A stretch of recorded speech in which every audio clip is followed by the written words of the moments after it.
Before you start, check whether the printer has an additional paper cassette unit. If it does, set it up before you unbox the printer. If it doesn't, skip directly to the printer unboxing. Remove any additional paper cassette units from their packaging. Pull out the cassette and remove all of the packing materials. Insert the paper cassettes that you removed and place the correct sticker on each cassette unit to indicate the cassette number. Open the top of the printer box and set aside ink packs, the output tray, documentation, and power cable.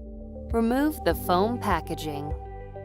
Lift the printer and place it where you'll use it, or gently lower it onto any additional cassette units. Remove the tape from the outside of the product.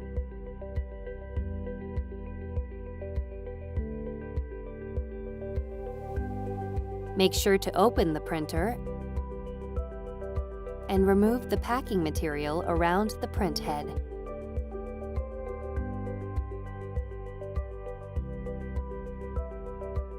Make sure to remove the sheet of paper from the ADF. Attach the output tray.